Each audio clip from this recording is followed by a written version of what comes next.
우리 신명기 6장 5절 말씀 방금 읽은 본문 말씀, 이스라엘 사람들이 자녀 교육에 굉장히 철저하고 교육에 철저한 사람들인데, 그들이 교육의 기반이 되고 기본으로 사용하는 말씀이 신명기 6장 4절부터 9절까지 말씀이에요. 보통 쉐마라고 알고 있죠. 그 말씀의 이제 핵심에 해당하는 말씀이 바로 신명기 6장 5절 말씀입니다. 이 말씀을 가지고 본문으로 삼아서 이 말씀을 두 가지 면에서 한번 연결해서 여러분들에게 같이 말씀을 나누고자 합니다. 신명기 6장 5절 말씀이 같이 다시 한번 읽어볼까요? 시작. 너는 마음을 다하고 뜻을 다하고 힘을 다하여 내 하나님 여호와를 사랑하라. 이런 말씀인데 많이 들어보셨을 거예요. 신명기 요즘 매일 성경으로 큐티 많이 하시잖아요. 그렇죠? 아마 갈릴리 교회도 큐티를 매일 성경으로 계속 하고 계신 걸로 알고 있어요. 워낙 수준 높으신 분들이라서 큐티 같은 건 당연히 하시겠죠, 기본적으로. 네. 근데 이 신명기 말씀에 보면은 신명기 6장 5절 말씀이 계속 반복이 돼요. 이 말씀 똑같이 반복되는 말씀이 계속 반복이 되는데 그만큼 중요하다는 말씀이겠죠. 그리고 하나님이 강조하시는 말씀이고, 신명기 말씀이 요즘 주일 설교를 통해서도 아마 이용주 목사님께서 말씀 전하시겠지만, 모세가 가나안에 들어가는 출애굽 2세대들에게 설교 크게 3편을 가지고 전하는 내용. 가나안에 들어가서 이렇게 하면 안 된다, 저렇게 해야 된다, 이렇게 잘 살아야 된다, 거기서 말씀 지키고 살아야 돼, 저렇게 하면 큰일 나는 거야. 이 손자 같은 이스라엘 백성들에게 자신은 같이 들어가지 못하니까 그들에게 권면하는 내용이 신명기 말씀이잖아요. 근데 그 말씀들 가운데서 오늘 이 신명기 6장 5절 말씀이 계속 반복되는 말씀 가운데 한 말씀이에요. 왜 이 말씀이 반복이 될까? 그걸 좀 머릿속에 생각을 하면서, 그러면 이 신명기 6장 5절 말씀을 이스라엘 백성들이 잘 지켰을까? 성경에서 이 말씀을 잘 지킨 사람이 있다고 하는데 한 사람이에요. 아쉽게도. 어디에 있냐면 열왕기하 23장 25절 말씀에 있습니다. 우리 성경책 갖고 계신 분들 한번 펼쳐서 읽어보겠습니다. 열왕기하 23장 25절 말씀입니다. 같이 읽어볼게요. 요시야와 같이 마음을 다하며 뜻을 다하며 힘을 다하여 모세의 모든 율법을 따라 여호와께로 돌이킨 왕은 요시야 전에도 없었고 후에도 그와 같은 자가 없었더라. 아멘. 여기는 말씀이 바로 나오네요. 전사님이 엄청 빠르신 것 같습니다. 제가 미리 말씀도 안 드려놨는데 딱 9절 말씀하니까 바로 나오는 엄청 빠른. 제가 전사님 기타 치는 모습만 보다가 오늘 드럼 치는 모습을 처음 봤는데 너무 매력적이지 않아요, 여러분? 그렇죠? 아직 장가를 안 갔으면 반할 뻔했어요. 그렇죠? 많은 여성들의 마음을 울릴 만한 그런 드럼, 멋있는 드럼. 저렇게 전사님이 드럼을 잘 치세요. 또 기타만 잘 치는 줄 알았더니. 네, 아무튼 PPT 감사합니다. 오늘 이 말씀을 봤더니 열왕기하 23장 25절 말씀에서 뭐라 그래요? 마음을 다하고 뜻을 다하고 힘을 다하여 하나님을 사랑했던 사람이 있는데 그 사람이 요시야가 유일했더라. 이렇게 얘기하고 있어요. 왕들도 수많은 왕이 있고 요시야 때쯤이면 이제 북이스라엘은 다 끝났고 남유다 왕도 요시야 뒤로 5명밖에 없습니다. 그런데 이 시점에 와서 이 이스라엘이 다 끝나가는 이 시점에 와서 하나님을 마음을 다하고 뜻을 다하고 힘을 다해서 사랑한 사람이 요시야밖에 없다, 이렇게 얘기하고 있어요. 하나님이 한두 번도 아니고 그렇게 강조하고 반복해서 강조했던 말씀인데 요시야밖에 없다는 거예요. 하나님이 왜 이렇게 요시야를 사랑하셨을까? 요시야가 어떻게 했길래 마음을 다하고 뜻을 다하고 힘을 다하여 하나님을 사랑했다고 얘기를 할까? 요시야가 어떤 일을 했냐면 종교개혁을 아주 위대하게 훌륭하게 해낸 사람이 요시야 왕입니다. 근데 종교개혁을 다른 사람들도 몇몇 했던 사람이 있는데 특히 요시야 왕은 제 말로 표현하자면 종교개혁을 깊게 하고 넓게 했습니다. 종교개혁을 그냥 종교개혁을 해도 좀 얕게 할 수가 있어요. 좀 지나가듯이 할 수 있어요. 그것도 쉬운 일은 아니거든요.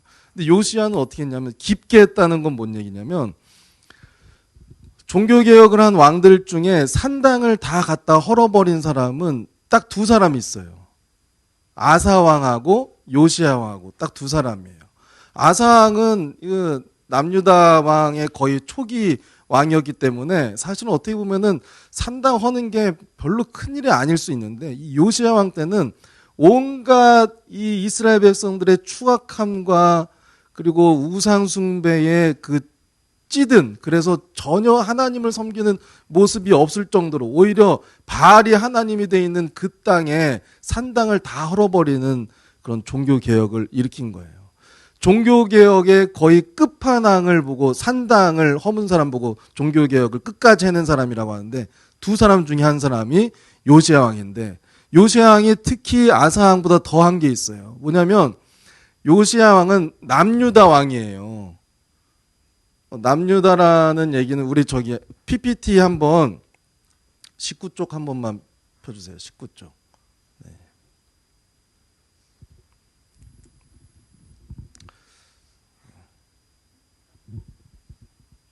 자, 여기 가서 한번 말씀드릴게요. 여기가 이스라엘입니다. 가나안이죠. 가나안, 이스라엘 차지하기 전에. 여기가 갈릴리 바다. 원래는 바다가 아닌데 그 사람들이 보기에 너무 넓어서 바다라 그래요. 이렇게 중간에 요단강이 흐르고, 여기가 이제 사해, 여매라고도 하죠. 근데 여기 이제 이쪽이 갈릴리 지역이라고 하고, 이 중간이 사마리아 지역이라고 하고, 여기가 유다 지역이라고 해요. 그래서 남북으로 나눠졌을 때 여기쯤으로 나눠진 거예요. 이쪽 위가 북이스라엘, 여기서부터 아래쪽이 남유다예요. 사마리아는 어디냐면 북이스라엘의 수도예요. 이 중간에 있어요. 근데 이 요시야가 종교개혁을 하는데 어디까지 했냐면, 북이스라엘의 수도인 사마리아의 산당까지 다 부순 거예요. 남유다 왕인데, 북이스라엘은 다른 나라잖아요. 다른 나라에 있는 산당까지 다 깨부순 거예요. 이게 어떻게 가능할까? 그렇잖아요. 아무리 자기가 신앙생활을 열심히 한다고 해도, 우리가 남쪽에서 종교개혁 부흥운동, 대부흥운동 일어났다고 생각해봐요. 이게 가슴에 성령의 불이 너무 뜨겁게 임해가지고 참을 수가 없어요. 그래서 북으로 전진하고 올라가요. 올라가지고 김일성 주석궁 옆에 우상들을, 김일성, 김정일 이렇게 만들어 놓은 상도 다 부시고 왕채 갖고 가서 때리고 그렇게 한다는 게 말이 안 되잖아요. 그렇죠? 어떻게 다른 나라에 가서, 특히 북한은 어렵겠지만 다른 나라에까지 가서 그 산당을 헐고 하겠습니까? 근데 요시야는 그 일을 했던 사람이에요. 그러니까 깊게 산당까지 헐었던 사람인데, 그냥 깊게만이 아니고 자기 나라를 넘어서 남의 나라까지 가가지고 산당을 허물었던, 그야말로 종교개혁의 끝판왕으로 사역했던 사람이 바로 요시야 왕이었습니다. 이 요시야 왕이 이제 금방 이런 사역을 하다가 오래 살지 못하고 죽게 되는데, 왜 죽게 되냐면요, 저 밑에 보시면 이집트 있잖아요. 이집트 왕을 무슨 왕이라 그래요? 보통 바로라 그러죠. 바로 왕, 그럼 다 이집트 왕이 바로 왕이에요. 바로 왕 중에 느고라는 사람이 있어요. 성경에 그래서 바로 느고라고 하는데, 바로 느고가 이집트 왕일 때 저 위에 보면 갈그미스라고 있죠. 갈그미스의 이렇게 실처럼 흐르는 파란색 라인이 바로 유프라데스 강인데, 유프라데스 강까지 누가 밀고 들어왔냐면 이 바벨론이 이쪽 지역을 점점점 점령해서 나아가고 있는 거예요. 원래는 이 땅이 전체가 다, 심지어 이집트까지가 다 누구 땅이었냐면 아수르 땅이었어요. 아수르가 600년 동안 통치를 하고 있었어요. 이 지역 전체를. 근데 그 아수르가 통치하던 거를 바벨론이 들고 일어나서 점점점 땅을 점령하고 나가는데 여기까지 온 거예요. 여기까지 와서 이제 여기가, 이 강이 무너지면은 이쪽으로 또 이 밑으로 쭉 진격해서 내려가는 게 이제 이들의 계획이었죠. 거기에서 아수르가 그렇게 밀리고 있으니까 이제 아까 여기 남유다 북이스라엘 있다고 했는데 북이스라엘을 가가지고 북이스라엘에 있는 산당을 허물었다고 하는데 이 북이스라엘의 주인이 그때 당시 누구였냐면 북이스라엘은 이미 망했어요. 누구한테 망했냐면 아수르한테 망했어요. 여기 원래 점령하고 있던 아수르가 북이스라엘을 쳤어요. 그래서 이미 히스기야 왕 때 북이스라엘은 망했고 히스기야 다음 왕이 이제 요시야 왕 때 남유다는 하나님 이제 유다로 있는데 북이스라엘은 망한 나라가 되었고 누구의 속국이 되었냐면 아수르의 속국이 됐어요. 근데 아수르의 나라가 됐는데 요시야가 어떻게 이 땅에 가가지고 산당을 허물 수 있었냐면 아수르가 여기를 점령은 했지만 지금 여기에 신경 쓸 힘이 없었어요. 왜 힘이 없어요? 바벨론. 네, 잘 듣고 계시네요. 바벨론이 여기서부터 쭉 치고 들어와서 지금 여기까지 밀고 왔어요. 여기가 다 아수르 땅이었는데 아수르가 점점 밀려가지고 여기까지 치고 들어왔단 말이에요. 그러니까 여기 지금 북이스라엘이 조그만 땅을 신경 쓸 시간이 있을까요? 없을까요? 신경 쓸 시간이 없죠. 그러니까는 요시야가 올라가가지고 산당을 허물고 종교개혁을 하고 있어도 아수르가 거기다 대고 뭔 얘기를 할 수가 없는 거예요. 거기까지 보낼 군사가 없는 거예요. 그래서 요시야가 그 아수르가 무너져가는 틈을 타서 종교개혁을 할 수가 있었던 겁니다. 다른 나라임에도 불구하고. 근데 어떤 일이 있었냐면 이제 갈그미스까지 이 바벨론이 올라왔고 여기서 이제 아수르랑 대치하고 있는데 여기 유프라데스 강을 사이에 두고 이제 전쟁이 날라고 하고 있는데 이 상황에서 아수르를 이집트가 도와서 이렇게 올라가는 거예요. 왜냐하면 여기 유프라데스 강이 무너지면은 일로 쭉쭉쭉쭉 바벨론이 쳐들어와서 어디까지 먹을 거니까? 이집트까지 먹을 거니까. 그러니까 이집트는 어때요? 최소한 저 유프라데스에서는 막아줘야지 자기들이 견디겠다. 이집트가 살 수 있겠다. 해가지고 이집트 바로 누고가 전쟁을 하려고 올라갑니다.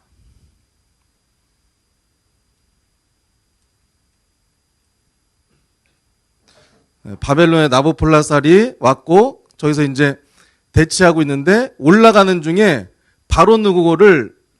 올라가고 있는 바로 누고를 이제 요시야가 쫓아가는 거예요. 왜 쫓아갈까요?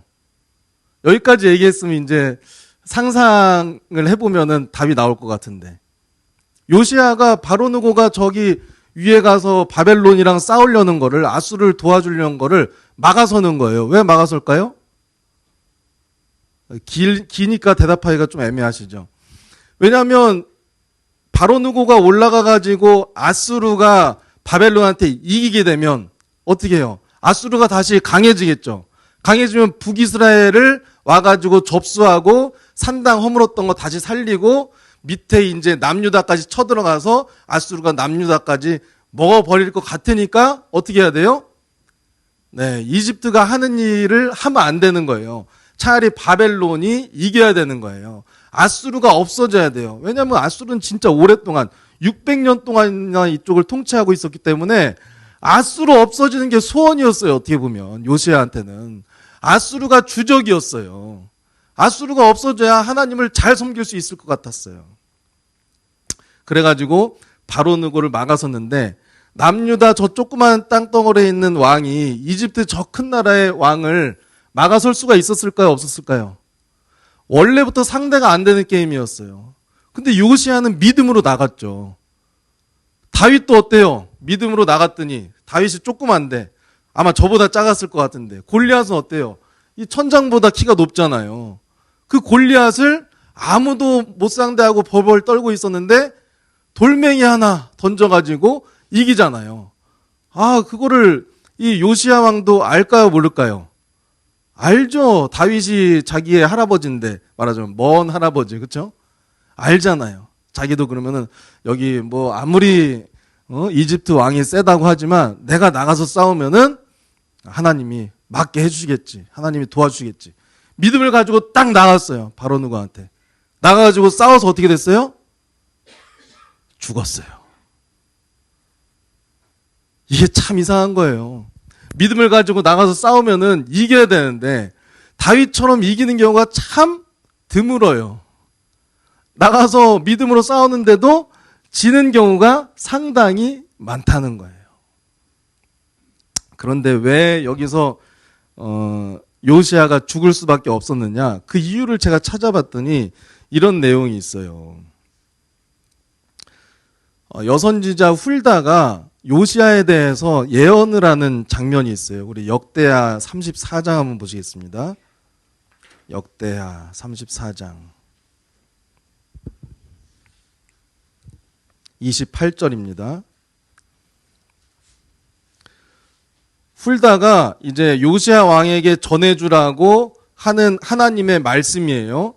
그 부분 말미에 무슨 내용이 있냐면 28절에 시작. 그러므로 내가 내게 너의 조상들에게 돌아가서 평안히 묘실로 들어가게 하리니 내가 이곳과 그 주민에게 내리는 모든 재앙을 내가 눈으로 보지 못하리라 하셨느니라. 이에 사신들이 왕에게 복명하니라. 무슨 말이냐면요, 하나님이 요시야를 지극히 아끼고 사랑하셔가지고 이제 남유다가 망할 지경에 이르렀는데 요시야가 사는 날 동안에는 남유다를 망하지 않게 하겠다, 내가 그러기로 작정했다 하는 얘기를 이 훌다를 통해서 요시야에게 전하는 거예요. 하나님이 요시야를 너무 아끼고 사랑해서 네 대에는 내가 이 이스라엘의 망국 과정을 겪지 못하게 하겠다. 망국 과정이 왜 그런데요? 이 망국 나중에 보시다시피 요 화면을 보시면 밑에 건가? 뿅. 하나만 넘겨주세요, 전사님. 네.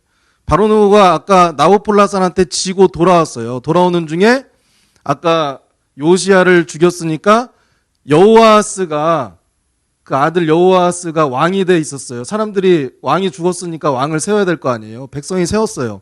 여호아스가 똑똑한 사람이에요. 근데 바로누가 봤더니, 야, 내가 너 왕으로 세운 적도 없는데 네가 왜 왕을 하고 있냐?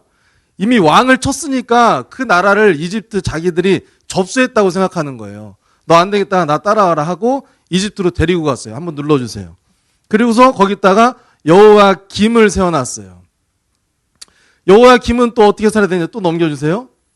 이제 눈치를 봐야 돼요. 여호야김 왕이 이집트 눈치를 봐야 되나 바벨론 눈치를 봐야 되나 하고 있는 상황에 이제 1차 갈그미스 전투, 아까 이제 비기고 내려와서 바로누고가 여호야김 왕을 세워놓고 내려왔는데 이제 2차 갈그미스 전투가 또 벌어집니다. 한번 또 눌러주세요. 또 이제 아까 나부콜라살의 아들 느부갓네살이 같이 올라가요. 나부콜라살이 이제 좀 곧 있으면 죽어요.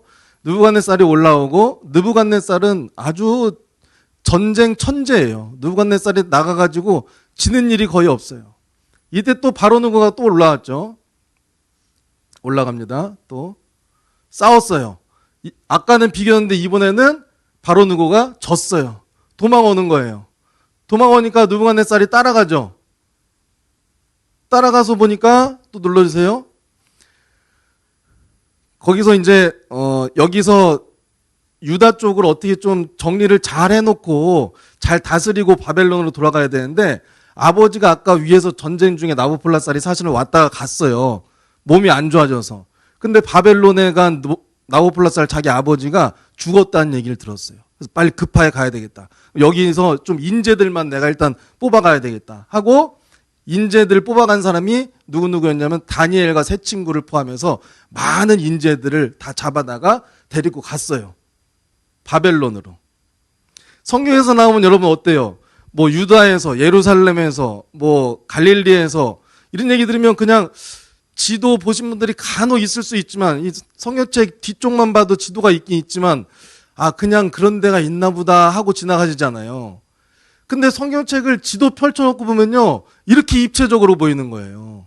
바벨론은 이쪽에 있어요. 남유다는 저쪽에 있고, 그렇죠?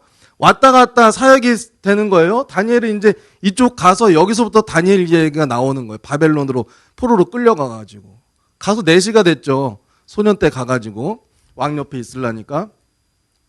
그래서 느부갓네살이 다니엘 데리고 가서 있는데 또 눌러주세요. 네, 그때 그래서 이제 성경에 무대가 두 군데가 생기는 거예요. 왼쪽에 유다 쪽은 무대 A, 이쪽 바벨론 쪽은 무대 B예요.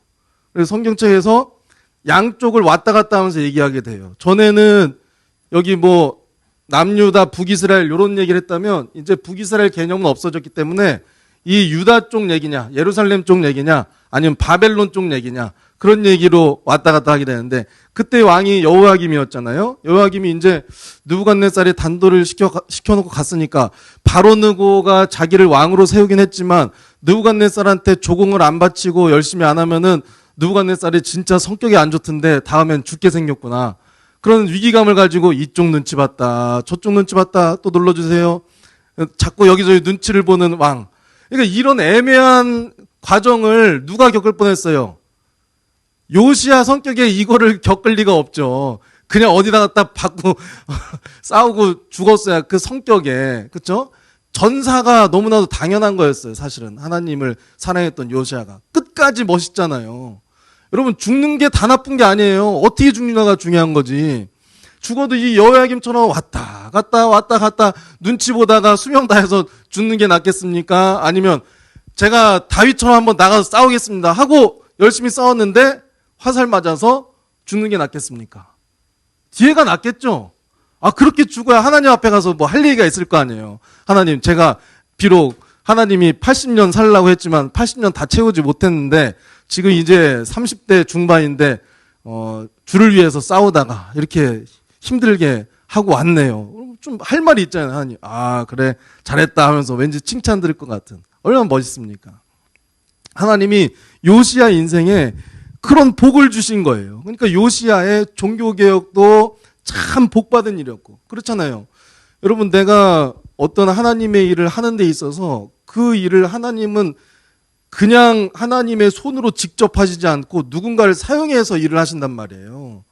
그 쓰임받는 사례 바로 교회의 재직이라고 하는데 내가 재직으로서 하나님께 쓰임받는 일이 얼마나 감사하고 감격적인 일입니까?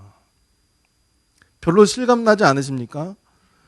대통령이 딱 세워주면 대통령이 누구를 세워요? 장관을 세우잖아요. 여러분 대한민국에 장관 한 번 했으면 잘난 사람이에요? 잘난 사람이에요? 잘난 사람이죠. 예? 장관 하셨던 분이에요. 그럼 일단 그거부터 설명할 거 아니에요. 누군가를 설명할 때. 우리는 하나님이 재직으로 세운 거 하나님의 장관인 거예요. 우린 다.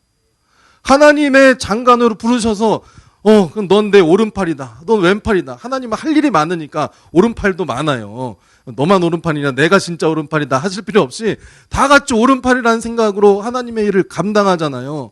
근데 이거를 누군가에게는 하라고 해도 귀로 듣지도 못하고 눈으로 보지도 못하고 마음에 울림도 없어요.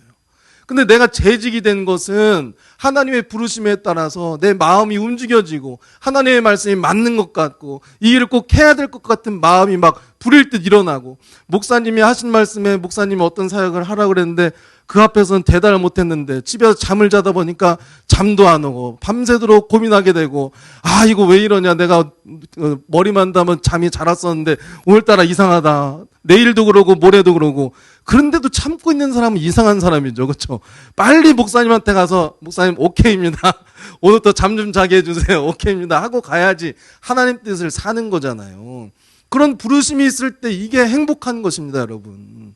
요시야처럼 요시야 이름 석자 남긴 사람이 됐어요. 성경책이 위대하게 열왕기하 23장 25절 말씀 얼마나 훌륭합니까? 마음을 다하고 뜻을 다하고 힘을 다해 하나님을 사랑했던 사람 요시야 왕으로 기억되고 있습니다.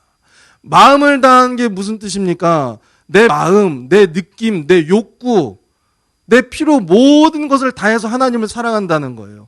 뜻을 다한다는 게 무슨 뜻입니까? 뜻을 다하는 것은 내 생명까지도 이 일을 위해서 바치겠습니다 하는 거를 뜻을 다한다는 표현이에요. 힘을 다한다는 거 무슨 표현입니까? 유대 해설가들은 주석가들은 이렇게 설명합니다. 내 물질. 그러니까 뭐 힘을 표현할 수 있는 게 내 진짜 뭐 씨름하는 힘이 아니고 물질로 표현한 것이 힘을 다하는 것이다. 이렇게 표현을 하고 있어요. 마음을 다하고 뜻을 다하고 힘을 다해서 사역을 했던 요시야가 종교개혁을 정말 깊이까지 할 수 있었고 넓이까지 할 수 있었듯이 우리가 요시야 닮는 그런 삶을 살아야 될 텐데, 요시야의 포인트가 되는, 요시야가 이렇게 된 아주 중요한 일이 무슨 일이었냐 보니까 열왕기하 22장 한번 보시겠습니다. 열왕기하 22장. 요시야가 원래 이렇게 처음부터 태어나자마자부터 종교개혁을 한 게 아니고 종교개혁을 하게 된 계기가 있었어요. 열왕기하 22장 8절 말씀입니다. 시작. 대제사장 힐기야가 서기관 사반에게 이르되 내가 여호와의 성전에서 율법책을 발견하였노라 하고 힐기야가 그 책을 사반에게 주니 사반이 읽으니라. 11절 한번 볼게요. 시간이 없으니까. 시작. 왕이 율법책의 말을 듣자 곧 그의 옷을 찢으니라. 하나님 말씀을 듣자마자 요시야가 괴로워서 견딜 수가 없었어요. 나라 돌아가는 꼴이 하나님이 하지 말란 것만 다 하고 있는 거예요. 말씀을 받더니, 야, 이거 얼마나 하나님의 말씀과 권위가 하나님이 떨어져 있으면 율법책이 나라 왕국의 상시로 있는 것이 아니라 어디 보수하려고 정리하다 보니까 율법책이 나왔어요. 이 앞에 얼마나 극악한 앙들이 있었는지 상황이 보이는 거죠. 그러다가 성전을 보수하려고 보니까 율법책이 발견된 거예요. 야, 뭐라고 써있는지 읽어봐라. 요시야가 그 얘기를 듣고 옷을 찢고 괴로워했어요. 하나님의 뜻이 이러했는데, 마음을 다하고 뜻을 다하고 힘을 다해서 하나님을 사랑하라고 했는데, 이건 뭐 우상천지의 나라가 됐으니 모세가 그토록 이 땅에 가서 하나님의 모델이 되는 나라를 하나님이 세우려고 이 땅을, 가나안 땅을 주신 건데, 이거 완전히 옛날에 가나안 원주민들이 살던 그 우상 숭배하는 나라로 살고 있으니 이거 어찌하면 좋냐, 어찌하면 좋냐. 우리도 그들처럼 이제 이 땅에서 쫓겨나게 생겼구나. 벌써 북이스라엘은 망했구나. 이제 남유다가 끝날 날도 얼마 남지 않았구나. 통곡을 하는 거예요. 그러면서 종교개혁을 시작하는데, 산당에서 제사하던 그런 우상 섬기는 제사장들 다 목을 쳐서 죽이고, 상당을 다 불태우고 깨가지고 가루로 만들어서 흘려보내고 아주 확실한 종교개혁을 해낸 것입니다. 어디서 종교개혁이 시작됐다고요? 하나님의 말씀을 깨달았을 때부터입니다. 하나님의 말씀을 받게 됐다는 거예요. 하나님을 사랑하고 하나님의 사랑을 입은 사람, 그리고 하나님을 사랑하게 된 사람의 가장 중요한 특징은 말씀을 받게 됐을 때 한 귀로 듣고 한 귀로 흘리지를 않습니다. 말씀을 받고 느끼고 깨닫고 이 말씀을 실천하며 사는 사람이 바로 하나님을 사랑하는 사람, 하나님께 사랑받는 사람이라는 것입니다. 오늘 사랑하는 재직이라고 설교 제목을 정했어요. 하나님을 사랑하는 재직, 하나님이 사랑하는 재직. 앞에다가 어떻게 붙여도 다 맞죠? 네. 하나님이 내 마음을 다해, 뜻을 다해, 힘을 다해 여호와 하나님을 사랑하라라고 했을 때 우리한테 자기 자신은 당신은 하지도 않으면서 우리한테만 그렇게 요구하시겠습니까? 하나님은 그런 분이 아니에요. 자신이 하지도 않는 일을 갖다가 시키시는 분이 아니에요. 심지어 뭐 이용준 목사님께서 여기 교회 담임하시면서 본인께서는 열심히 예배를 안 드리면서 성도 여러분들이 예배를 열심히 드립시다 하시겠습니까? 목사님도 사람인데, 목사님도 그런데 하나님이 어떠겠어요? 우리 너희들은 나를 정말 사랑해야 된다 하실 때는 어떤 말이에요? 바꿔 얘기하면 내 마음을 다해서, 내 뜻을 다해서, 내가 갖고 있는 이 전능한 힘을 다해서 내가 너희를 사랑한다, 이 뜻 아니겠어요? 하나님께 그 사랑을 받았기 때문에 이스라엘 백성들이 그 연약함 가운데서도, 노예살이하던 사람들이 그 이집트에서 나오게 됐잖아요. 얼마나 강대한 국가에서 노예로 살던 사람이 나와가지고 광야에서 자기들 마음대로 살다가 40년 동안 살고 있는데 이집트가 와가지고 그 사람들한테 복수하지 않은 거 정말 신기한 일 아닙니까? 하나님이 하시지 않으면 될 수가 없는 일이에요. 광야에서 생활하는데 이 사람들이 40년 동안 옷이 헤어지질 않았대요. 저도 한 15년 정도는 양복을 사본 적이 없습니다. 옷이 안 닳더라고요, 저도. 옷이 닳아서 버린 적은 없고 계속 작아져서 버렸습니다. 절 예전에 보신 분들 알겠지만 지금보다 많이 슬림했었는데 계속 작아져서 버리는데 하여간 자꾸 누가 사주더라고요. 한 사람이 사주는 거 아니고 여기저기서 옷을 사주셔가지고 뭐 면바지 같은 건 산 적이 있는데 양복을 산 적이 한 번도 없어요. 이스라엘 백성들이 40년 동안 발이 부르트지 않았대요. 한마디로 신발이 헤어지지 않았다는 얘기인데 저는 뭐 구두는 제 돈으로 산 적이 있는데 쌀을 산 적이 없습니다. 쌀을. 지난 15년 동안 제 돈을 주고 하나님이 만나와 메추라기를 내려주시듯이 하여간 쌀 살 일이 없더라고요. 지금까지. 앞으로 이제 좀 저희 집을 풍족하게 하여 주사 제 돈 내고 쌀 사 먹는 날도 왔으면 좋겠다는 생각도 하긴 하는데 하나님이 그렇게 채워주셨습니다. 하나님께서 맡기신 일을 감당할 때 이스라엘 백성들이 광야에 살면서 목말라 죽겠다, 고기 못 먹어서 죽겠다, 부추 못 먹어서 죽겠다 이렇게 하지만 그거 못 먹어서 죽었다는 기록은 하나도 없어요. 다 원망이죠. 그렇죠? 모세가 얼마나 힘들었겠습니까? 그렇죠? 맨날 와가지고 원망하니. 갈릴리 교회도 당연히 안 그러실 텐데 제가 오늘 또 우리 교인들한테 얘기했어요. 저한테 참 불평불만하러 저한테 찾아오신 분 없어서 참 감사합니다. 모세는 얼마나 힘들었겠냐고요. 모세가 보통 사람입니까? 홍해를 갈랐잖아요. 그렇죠? 물론 하나님이 하셨지만 하늘에서 음식이 내리게 하는 사람이에요. 바람 불어가지고 막 메추라기 새떼들이 와가지고 나 잡아먹소 하고 이러고 있게 하는 사람이에요. 수시로 하나님을 직접 만나요. 이스라엘 백성들은 하나님 무서워서 못 만나거든요. 모세는 수시로 하나님을 만나요. 그런 기적을 그 중에 한 가지만이라도 보여주면 지금 막 교회가 미어 터지게 사람들이 올 텐데 그런 기적 안 보여주는데도 우리 교인들이 저한테 붙어 있으니까 얼마나 감사하던지 고맙다고 했습니다.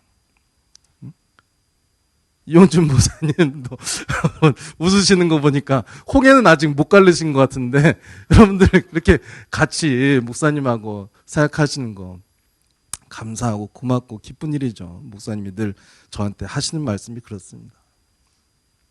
하나님이 우리를 부르시고 말씀을 넣어주시고 그 일을 하게 하실 때 못할 일을 갖다가 시키지 않습니다. 그 일을 하는데 감당해야 되는데 절대로 넘을 수 없고 할 수 없고 뭐 필요한 게 없어서 못하게 하는 일 없다는 사실입니다. 하나님이 하게 하십니다. 하나님이 시키신 데는 시킬만 하니까 시키시는 거예요. 그 일을 통해서 성장하라고 시키시는 겁니다. 그 일을 다른 사람 통해서도 할 수 있는데 굳이 나를 불러서 사용하시는 것은 내 인생에 태클을 걸고자 하시는 것이 아니고 내 인생을 제대로 한번 만들어 보시려고 나에게 하나님이 권면하신다는 내용입니다. 그 하나님을 기쁨으로 따르고 사랑하시기를 축복합니다.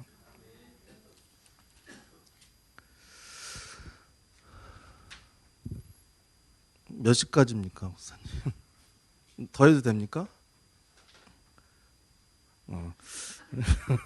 제가 할 게 아직 있는데, 근데 미리 말씀을 안 드렸는데, 제가 오늘 저희 교회도 강사 목사님 오셨었는데, 스타벅스 상품권을 그 카드를 사다가 나눠주시더라고요. 나도 한번 가서 집중할 수 있게, 집중력 떨어졌을 때, 스타벅스 카드를 사다가 좀 뿌려봐야 되겠다 하면서, 중간에 스타벅스 들어가려고 딱 생각해 보니까 거기 교인들은 주변에 스타벅스도 없고 그 교회 앞에 책구미 향기가 있던데 그래가지고 책구미 향기 사장님한테 전화를 했더니 다행히 쿠폰이 있대요. 그래가지고 쿠폰 5장을 제가 샀습니다. 요거 이제 오늘 내용 가지고 퀴즈 맞히신 분들 요 5장 전해드리고 가겠습니다. 이제부터 문제가 쏟아져 나올 수가 있어요. 잘 들으시기 바랍니다. 근데 신명기 6장 5절 말씀, 마음을 다해, 뜻을 다해, 힘을 다해. 금방 외우시겠죠? 마음을 다해. 한번 따라해 볼까요? 마음을 다해, 뜻을 다해, 힘을 다해, 하나님을 사랑하라. 외우기 쉽잖아요. 이 말씀이 계속해서 반복이 되는데, 특히 10장 말씀에서도 이 말씀이 반복이 돼요. 10장, 신명기 10장 한번 볼게요. 신명기 10장. 제가 길게 하는데 좀 잘 원래 이런 거 안 하는데 마음에 굉장히 부담이 느껴지는 게 있습니다. 우리 청소년들이 오늘 모처럼 오후 예배를 왔는데 다시는 안 온다고 할까봐 좀 마음에 부담이 되는데 잘 들으면 요게 있으니까 여러분들. 네. 10장 12절부터 22절까지 말씀 한번 같이 읽어보겠습니다. 이게 뭔 내용이냐면 하나님이 우리한테 바라시는 게 뭔가, 하나님이 직접적으로 이스라엘 백성에게 바라는 거 우리한테도 바라시는 거겠죠. 직접적으로 써놓으신 거예요. 같이 읽어봅니다. 시작. 이스라엘아, 내 하나님 여호와께서 내게 요구하시는 것이 무엇이냐?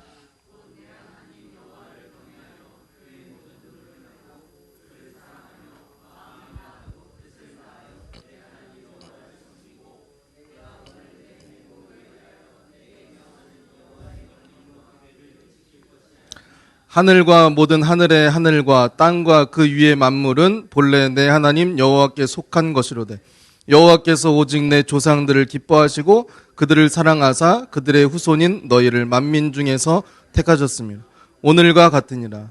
그러므로 너희는 마음에 할례를 행하고 다시는 목을 곧게 하지 말라. 너희 하나님 여호와는 신 가운데 신이시며 주 가운데 주시요 크고 능하시며 두려우신 하나님이시라.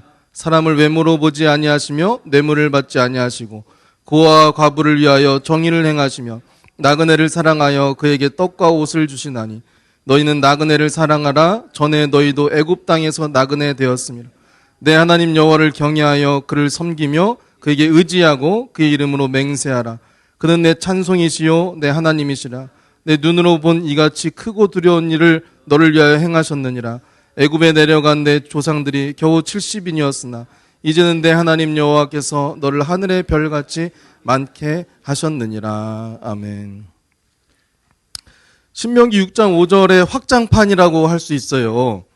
13절 말씀에 명령과 규례를 지킬 것이 아니냐. 하나님께서 명령과 규례를 지키라고 하세요. 명령과 규례가 뭐예요? 성경 말씀이잖아요. 성경 말씀을 자꾸 봐야지 하나님 말씀이 뭔지를 알겠죠.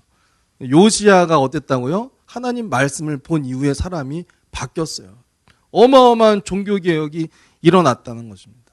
하나님 말씀을, 이 말씀은 또 주문이 아니에요. 어떤 분들은 주문처럼 생각하는 분이 혹이라도 있을까 말씀드리는데 이거는 보면서 깨달으면서 봐야 됩니다.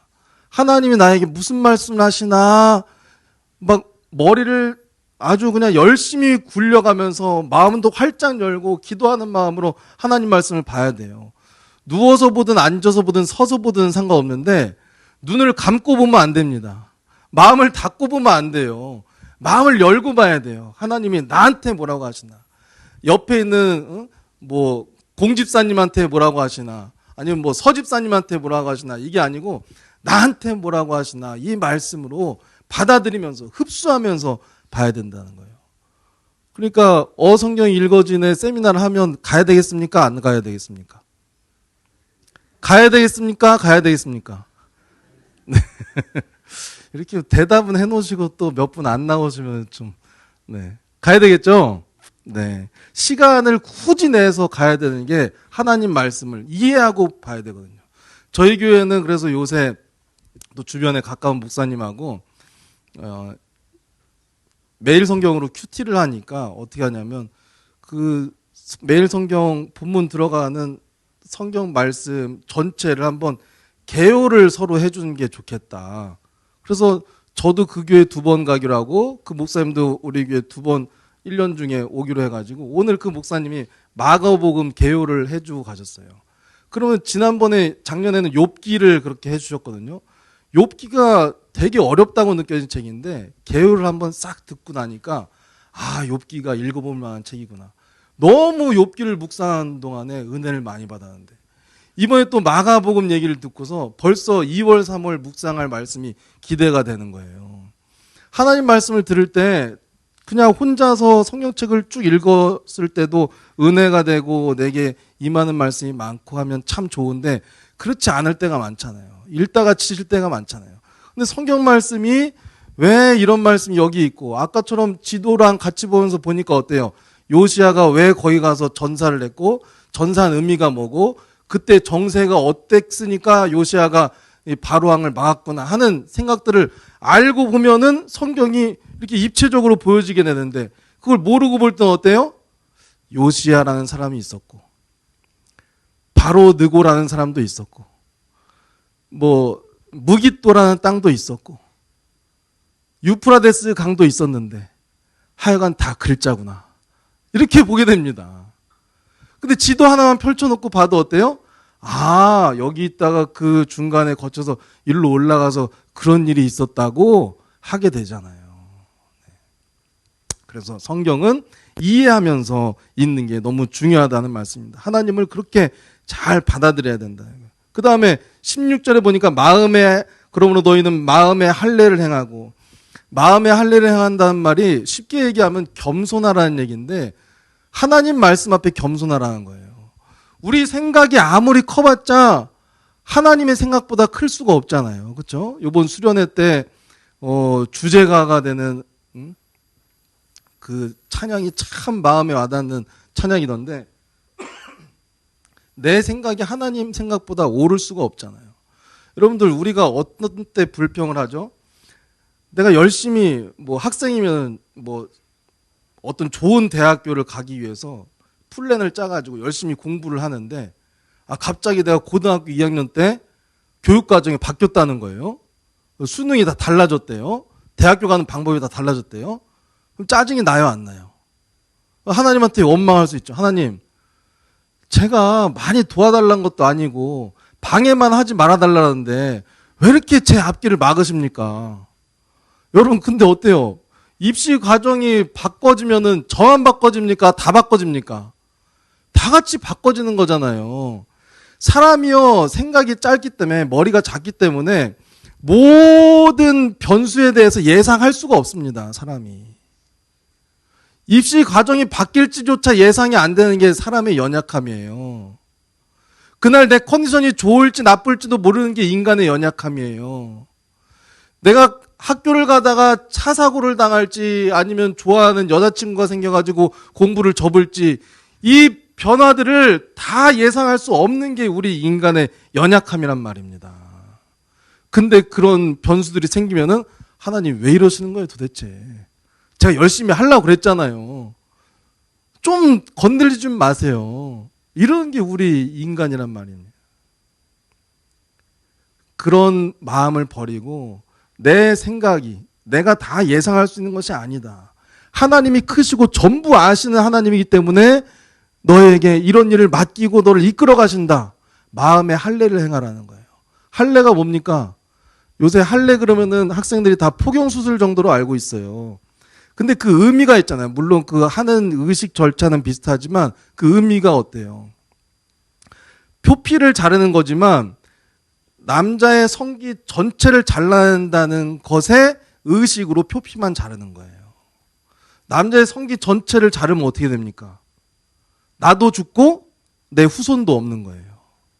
나는 이미 죽는 사람으로 끝난다는 거예요. 할례라는 얘기가 저는 죽습니다. 이제 하나님께서 저를 다시 살리셔서 새로운 사람으로 사용하십니다라는 의미, 그 의식의 절차가 바로 할례예요. 신약에서는 세례가 되죠.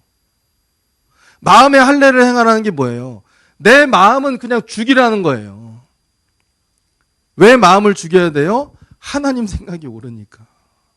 좀 하나님 생각하고 내 생각하고 다를 때는 평소에 그냥 멍하게 살라는 게 아니고, 하나님 생각하고 내 생각하고 다를 때는 내가 숙이고 들어가야지 맞죠. 절차가. 그렇잖아요. 아까 장로님께서 기도 잘해주셨는데, 목사님이 이끌어 나가시는 데 있어서 재직들이 함께 한마음이 돼서 이렇게 가야지, 재직회를 해도 의장하고 의견을 맨날 반대 의견을 제시하고, 또 공동회의를 해도 의장하면서 또 얘기하고, 이러면 교회가 되겠습니까? 그렇죠? 맨날 싸움만 하고. 아무도 없죠, 그런 분. 아무도 없다고 하십니다. 그래야 아름답고 복된 교회죠. 그렇잖아요. 하물며 하나님과 우리 사이에 이견이 생겼을 때 하나님 의견대로 해야죠. 그게 맞잖아요. 그게 마음의 할례를 행하는 겁니다. 끝으로 나그네를 사랑하라고 19절에 나오면 너희는 나그네를 사랑하라. 나그네 사랑하는 거 이게 희한해요. 보통 뭐 우리 이웃 사랑이 먼저 돼야 되는데 가까운 사람부터 먼저 돼야 되는데 나그네를 사랑하는 게 먼저 그냥 던져서 나온 거 보니까 우리가 가족 사랑, 공동체 사랑은 누구나 다 해요. 그렇죠? 우리 식구들 사랑하고 챙기는 거 하지 말래도 다 해요. 그렇잖아요. 우리 교회 공동체 이제 보안 여기 이제 뭐 몇십 년씩 되신 분들 또 계시잖아요. 서로 아끼고 사랑하는 거 자동으로 잘 돼요. 물론 뭐 우리 청소년들 중고등부 수련회 같은 거 섬기려면은 거의 뭐 선교사급의 마음가짐이 있어야 되긴 하지만 그래도 사랑하는 마음이 있으니까 그들을 섬기는 거잖아요. 수련회를 갔더니 그 저기 온도 조절기를 만질 수 있는 분이 요번에 3개 교회가 연합을 했어요. 갈릴리 교회, 복된 교회, 우리가 교회 3개 교회 연합을 해가지고 뭐 선생님들도 다 있고 학생들도 있고 저도 있고 다 있는데 거기에 온도 조절기 우리 그냥 집에 방에 있는 온도 조절기 있잖아요. 보일러 온도 조절기 요거 만질 수 있는 사람이 딱 한 사람밖에 없었어요. 이용준 목사님밖에 없는 거예요. 집에 서면은 내가 가서 더우면은 이거 줄이고 추우면 올리고 할 텐데 이걸로 조절할 생각을 아무도 안 하고 더우면 창문 열고 추우면 춥다고 징징대고 네 그런 학생들 데리고 그런 부대를 데리고 사역을 한다는 게 쉬운 일이 아니죠. 그렇지만 내 공동체는 사랑하게 돼 있잖아요. 우리 가족처럼 가족 가까이 사랑하게 돼 있잖아요. 근데 나그네에 대해서는 어때요? 지나간 사람을 누가 그렇게 사랑하나요? 네? 지나간 사람을 우리 가족처럼 사랑하기 어려우니까 성경에 나그네를 사랑하라 표현하고 있어요. 네. 먼저는 우리 가족 당연히 사랑하니까 그거는 뭐 더 언급하지 않겠습니다. 가족은 근데 한 가지 이런 건 있어요. 말로 하면 안 되고 삶으로 좀 얘기해야 돼요. 가족한테는. 특히 뭐 아직 뭐 신앙생활 못 하고 계신 분 있으면은 삶으로 얘기해야 됩니다. 어떤 아버지가 아들한테 야 공부 좀 열심히 해라. 아빠가 알기로 링컨은 네 나이 때 변호사 시험도 봤다더라. 도대체 넌 뭐 하고 있니? 맨날 게임만 하고 있니? 아들이 뭐라고 할게요? 링컨은 아버지 나이에 대통령 하시던데요. 말로 하면 안 돼요. 말로 이길 수도 없고 삶으로 보여줘야 된단 말이에요. 가족은 삶으로 헌신하고 사랑하고 교회 또 교우들 사랑해야 되죠. 특히 이혼준 목사님은 진짜 제가 사랑하고 존경하는 목사님입니다. 1번이에요. 1번. 이거는 1번을 뭐라고 제 핸드폰에 뭐 이렇게 요새는 사람들이 말로 하면 안 믿으니까 강단에서 목사들이 다 똑같이 거짓말하고 그런다. 이렇게 딱 옆으로 하면은 단축 아이콘들이 있잖아요. 전화번호. 여기 제일 위에 있어요. 이용준 목사님. 제일 높은 곳에 놔둬야 되니까. 언제나 빨리 전화할 수 있게. 제가 아쉬울 때가 많거든요. 목사님한테 뭐 부탁해야 되고 모르는 거 물어봐야 되고 도와달라고 해야 되고. 네. 이번에도 저희 교회에 갑자기 그 냉난방기가 고장이 났어요. 제가 열심히 해보려고 하는데 하나님이 또 제가 설교는 이렇게 하지만 따질 때는 저도 하나님한테 따져야 될 거 아니에요. 그렇죠? 제가 열심히 해보려고 하는데 차가 자꾸 고장나서 막 차에 돈이 들어가더니 또 새해에는 어떻게 견뎌야 됩니까? 하나님 진짜 힘들 것 같습니다. 송규현 신님 때 제가 심지어 뭐라고 적었냐면 2024년도를 믿음으로 잘 견디게 하소서. 그 1번 기도 제목이었어요. 2024년도가 계산이 안 나오는 거예요. 요번엔 진짜 너무 힘들 것 같다. 그런데 그런 와중에 차도 고장나죠. 냉난방기가 고장나더니 AS 기사 와서 보더니 50만 원 듭니다. 그러는 거예요. 그래서 그래도 어떻게 해요? 당장 그 다음 돌아오는 주일 날이 이제 성탄절이었거든요. 그래요. 고쳐주세요. 그랬더니 부품을 가지고 내일 오겠대요. 내일 왔어요. 딱 열더니 고치더니 이게 안 돼서 보니까 부품이 중요한 게 하나가 더 고장났네요. 다 해서 120만 원입니다. 그러는 거예요. 이건 진짜 세다. 안 되겠다. 좀 다음에 제가 하루 이틀만 좀 고민해 볼게요. 좀 놔두고 가세요. 그러던 와중에 이제 뭐 어떤 장례가 있어가지고 유영준 목사님 만났다. 목사님 좀 제가 감당하기가 너무 어렵습니다. 그때는 50만 원만 알 때였어요. 50만 원이라는데 이거 어떡하죠? 저 좀 도와주세요 그랬어요. 처음으로 제가 목사님한테 물질적인 걸로는 도와달라고 한 적이 없었는데 저는 좀 도와주셔야 되겠습니다. 그랬더니 목사님이 또 구제부에 얘기해가지고 이렇게 도와주셨어요. 감사합니다. 여러분들께 너무 감사합니다. 목사님께는 감사하다고 말씀드렸는데 여러분께 할 그 기회가 없어가지고 그렇게 해서 그런 험난한 과정을 거치고 송구신 예배 때 그런 기도 제목을 하나님께 드렸는데 하나님이 이제 저희는 신년에 송구신 예배 때 말씀 뽑기를 해요. 뭐 이렇게 전보려고 하는 건 아니고 그 말씀을 가지고 1년 동안 좀 다른 건 몰라도 성경책 안 피는 사람들까지도 이 말씀은 내 책상 앞에든 내 잘 보이는 데다가 붙여놓고 1년 동안 잘 묵상해 봅시다. 그래가지고 이제 저희는 2024년도도 제가 작년에 그 받게 된 말씀으로 표를 삼았거든요. 그래서 묵상을 하다가 요번에 그런 심정으로 이제 하나님 2023년도 걱정되는데 하면서 좀 믿음으로 견디게 해주세요 하고 기도하는 심정으로 이제 기도 제목 적어가지고 냈는데 그날 송구영신 예배 때 말씀 카드를 딱 받아서 봤는데 어떤 말씀이 뽑아졌냐면 신명기 1장 31절 말씀이에요. 제가 읽어드릴게요. 광야에서도 너희가 당하였거니와 사람이 자기의 아들을 안는 것 같이 너희의 하나님 여호와께서 너희가 걸어온 길에서 너희를 아는사 이곳까지 이르게 하셨느니라. 제가 울 뻔했어요. 송구영신 예배 드리다 말고 마지막에 울 뻔했어요. 제가 2024년도 어떻게 견딥니까 하나님 하고 있었더니 하나님이 하시는 말씀이 어떻게 하겠다가 아니고 야 지금까지 내가 너를 안고 왔다. 여태 안고 왔다. 말씀을 하시는 거예요. 그렇구나. 안 되는 게 없겠구나. 우리가 언제는 다 계산하고 계산대로 사라졌나. 계산할 땐 안 나오지만 하나님이 하라는 대로 순종하면 믿음의 결실을 맺게 해주는 것이 하나님의 스타일이신데 또 왜 내 스타일에 안 맞게 걱정을 하면서 한 해를 시작했나 이런 생각을 하게 됐습니다. 그래서 하나님이 이렇게 갈릴리 교회를 아름답게 서양하시는 것 같아요. 지금 뭐 12개 국내외 선교지를 매달 이렇게 섬기시고 하는 사실 갈릴리 교회가 저희 교회에 비하면 대형 교회지만 그렇게 뭐 일반적으로 봤을 땐 그만큼 할 만한 큰 교회라고 볼 수는 없지만 그렇게 선교하는 사역에 최선을 다하고 마음 다하고 또 그 선교비가 다른 곳에 쓰이지 않고 오직 선교로 쓰일 수 있도록 정말 관심과 사랑을 가지고 그 사역을 감당하고 또 주변에 어려운 분들이 있으면 조용히 제가 얘기하기 전에 저를 도와줬다는 거 모르고 계셨죠? 거의 다 알고 계셨어요? 모르셨죠? 네, 조용히 보이지 않는 곳에서 이렇게 필요한 곳에 사용하는 이 사역들 얼마나 아름답고 복됩니까?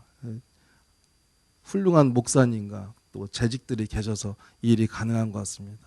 한마디로 정리하자면 하나님이 우리에게 말씀을 주실 때 말씀을 받고 잘 깨달아서 이 말씀대로 살아내는 종교개혁적인 삶을 사는 것 그것이 바로 우리 재직이 걸어가야 될 일이고요. 그 구체적인 스타일들이 어떻게 되느냐 그것은 바로 목사님 따라 하시면 되고 또 우리 제가 중고등부 선생님들 봤더니 중고등부 선생님들 따라 하시면 되고 우리 사모님 따라 하면 될 것 같고요. 우리 전사님 따라 하면 될 것 같고요. 네.